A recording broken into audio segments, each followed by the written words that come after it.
The most expensive contract you ever signed was the one you never saw. It was signed at birth. It tied your income, your assets, and your future to a single jurisdiction, a jurisdiction that never had to compete for your loyalty. In 2026, that contract is obsolete. Welcome to POTENSIA, where power needs no introduction. For most of the 20th century, the relationship between a citizen and a government was simple and unavoidable. You were born somewhere. You lived, worked, and earned somewhere. The state collected its share, and your options were limited. Geography was destiny. That model has collapsed. Three forces dismantled it simultaneously. The first was the decoupling of income from physical location. Remote infrastructure, digital banking, and borderless payment systems mean that a consultant in Lisbon can serve clients in New York, Tokyo, and Dubai without leaving her apartment. The income is real. The geography is optional. The second force was the rise of the digital sovereign. Governments in Southeast Asia, Eastern Europe, and the Caribbean began competing for high-income remote workers the same way cities once competed for factories. They built visa programs. They offered tax incentives. They treated residency as a product they needed to sell.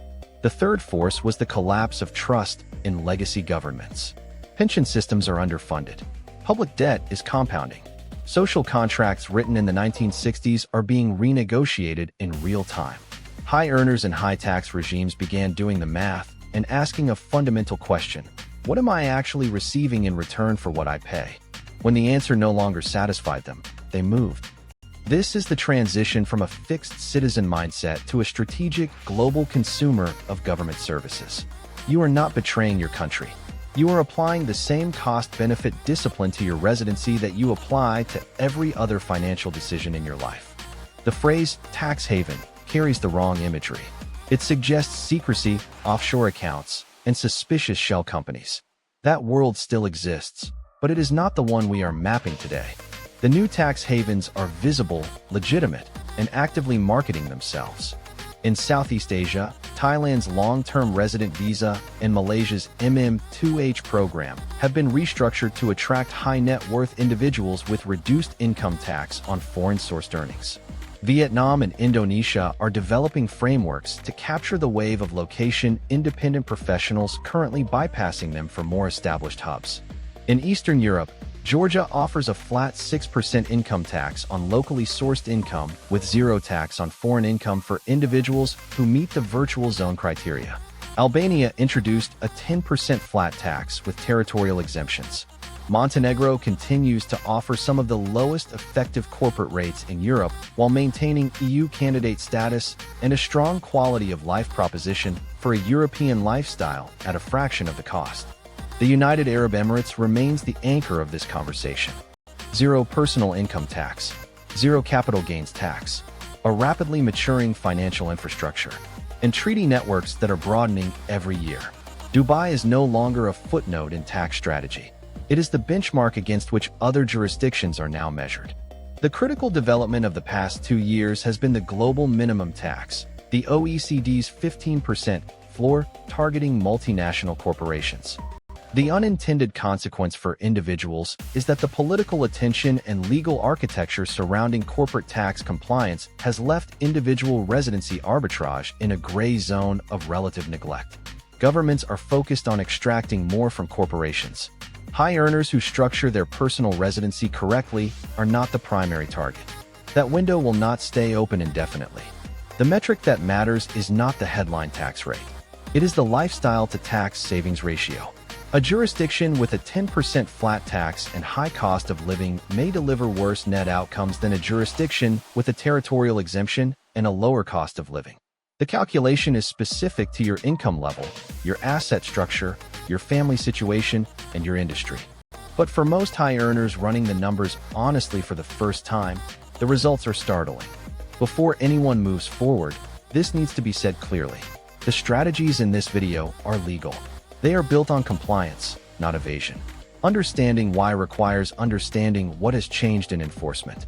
The Common Reporting Standard, adopted by over 100 countries, means that bank accounts, investment portfolios, and financial assets are now automatically reported to tax authorities in your country of fiscal residence. The era of hiding money in a foreign account and hoping no one noticed ended years ago. AI-powered audit systems are being deployed by tax authorities in the United States, Germany, the UK, and Australia. These systems cross-reference travel data, financial transactions, social media presence, and property records to identify taxpayers who claim residency in low-tax jurisdictions while maintaining their substantive life elsewhere. The data environment is hostile to people who are not genuinely relocating. This is the critical insight that separates effective sovereign geography from reckless tax evasion.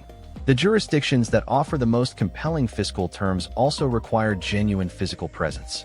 They require what tax law calls a center of life, the place where you sleep, eat, work, maintain relationships, and accumulate the evidence of an actual human existence.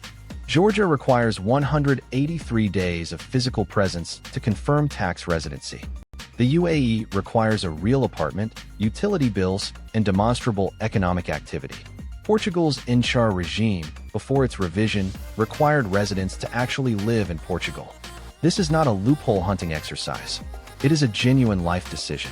The people who execute it successfully are the ones who move, adapt, and build a life in their chosen jurisdiction. The people who fail are the ones who collect residency cards while continuing to live in the country they are trying to leave. Modern compliance systems find them. Flag theory was introduced in the 1960s and refined by P.T. Barnum, Harry Schultz, and later sovereign man Simon Black into a three-flag framework: a tax-advantaged residency, a business domicile separate from your residence, and an asset protection jurisdiction distinct from both. In 2026, the framework requires 4 flags minimum, and the sequencing matters. The first flag is your tax residency. This is your primary legal home. It determines where you owe income tax. It requires the most physical presence and the most lifestyle commitment. Choose it based on the quality of life you want, not just the rate on the tax table. A low-tax jurisdiction you hate living in will not survive the substance tests. The second flag is your backup residency.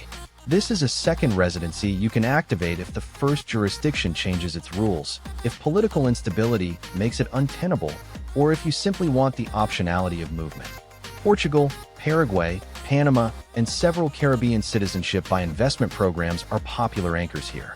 Citizenship by investment in Vanuatu, St. Kitts, or Malta gives you a second passport that opens visa-free access to regions your primary passport may not reach. The third flag is your business incorporation. Your operating company and your holding structures should be domiciled in jurisdictions chosen for their legal frameworks, not their physical convenience. The British Virgin Islands, Cayman Islands, Singapore, Ireland, and the Netherlands each offer distinct advantages depending on whether you are optimizing for investment income, operating income, or exit events. The fourth flag is your asset protection jurisdiction. Your real estate, your liquid assets, and your investment portfolios can be held in structures that are legally insulated from the tax and legal jurisdiction where you physically reside. Liechtenstein, Singapore, and Switzerland continue to lead in this category. The biometric visa era has tightened the border between paper residency and genuine residency.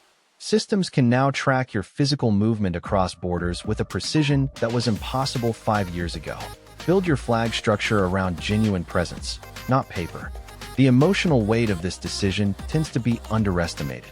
Moving jurisdictions is not merely a financial optimization.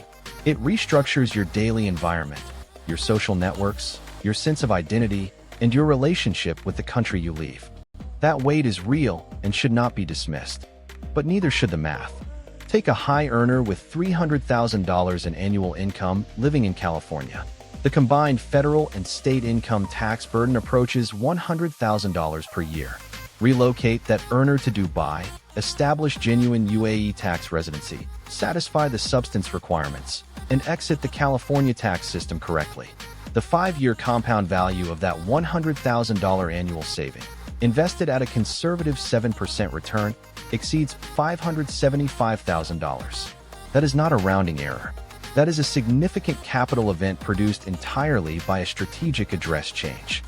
The exit process from a high-tax jurisdiction is the most technical part of the operation and requires specialist legal and accounting advice. Do not execute this without it. The United States has an exit tax framework that applies to citizens who renounce citizenship or green card holders who abandon long-term permanent residence.